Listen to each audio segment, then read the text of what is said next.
7-minute conversation with the nurse, talking about restraints and why I discontinued them. So I don't like restraints. I don't like tying people down.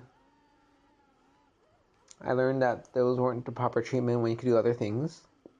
Many times you could have somebody supervising, a sitter we call, somebody talking to the patient, and many times they don't actually need physical restraints. I mean, who likes being tied down? Isn't it going to make them more agitated? But she thought it was really necessary. She said, explained to me why she needed it.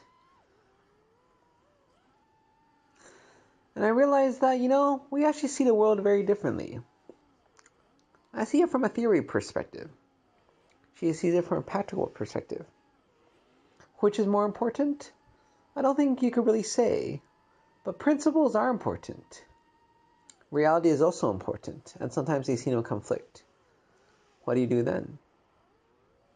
My friend was really upset recently when I was criticizing her plan. I was saying, it's not going to work. He said, well, what plan do you have?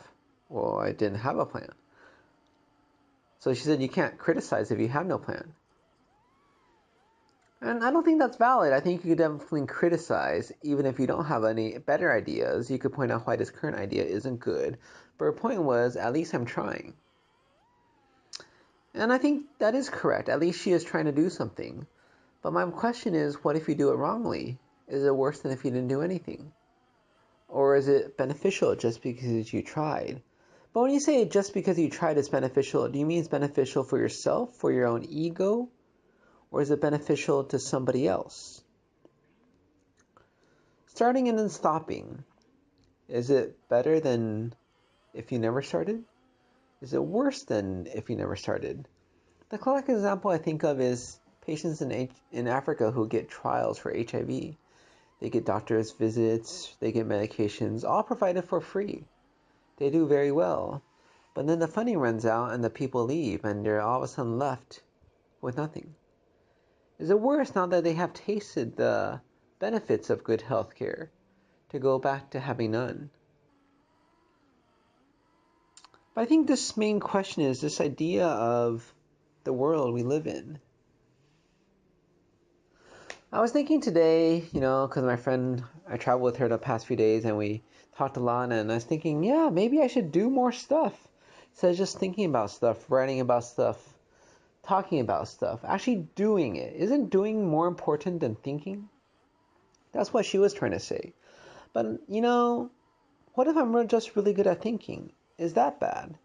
If you look back in the past, there are some people who are excellent at thinking, not so great at doing. There are more people you turn to for advice, not people who actually do stuff. Some people are very good at thinking, but they actually don't do anything. The best example I have is called Mycroft. Mycroft Holmes. You might have heard of him because he has a famous last name. Last name similar to another guy. Sherlock, have you heard? Mycroft is his older brother. And if you thought Sherlock were smart, well, Mycroft makes Sherlock look like a blithering idiot. The issue, though, is Mycroft doesn't actually want to do any of the legwork himself. Sherlock actually goes and investigates, figures out clues, follows trails, and leads.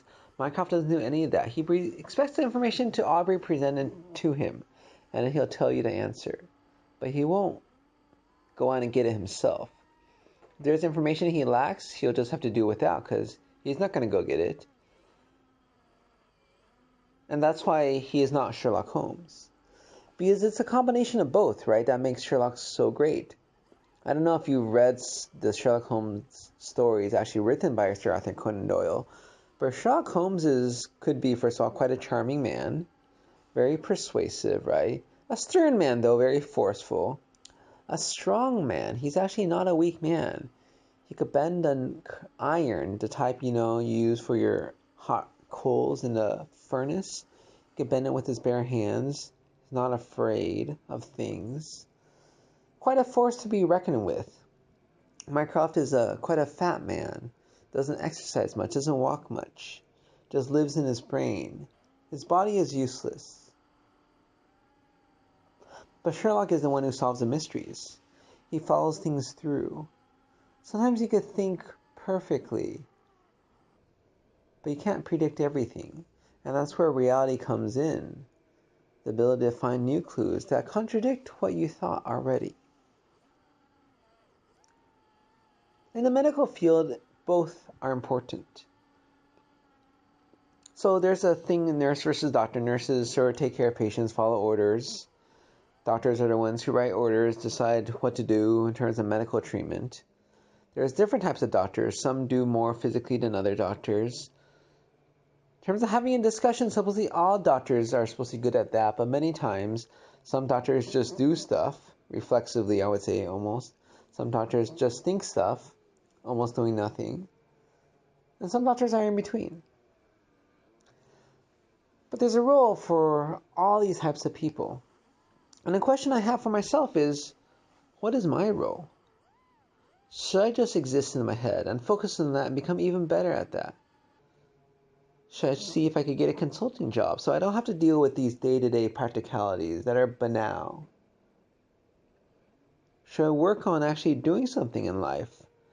I mean, people who are successful, they may be brilliant, they may be smart, but you still got to work on it. Just put in that hard work, that effort. Nothing replaces effort.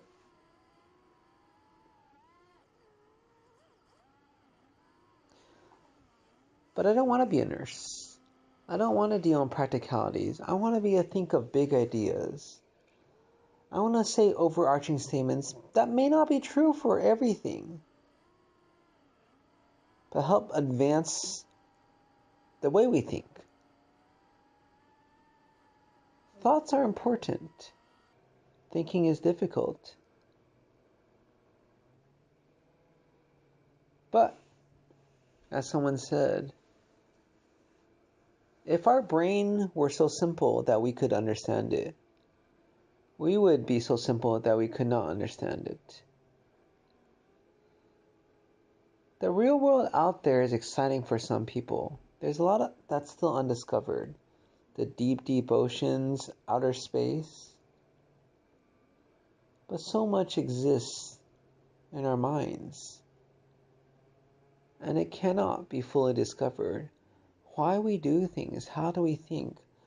Fantasy, worlds created in somebody's brain that don't exist, except now they do exist in books and movies, cartoons.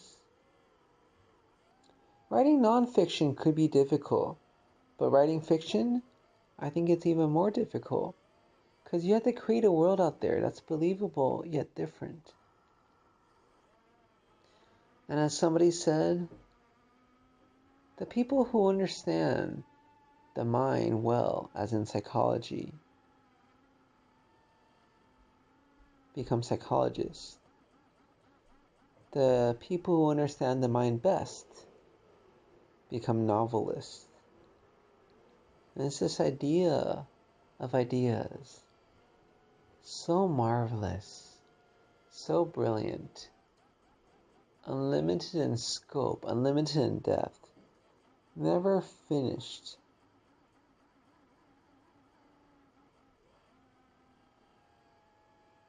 That I'd love to dwell in.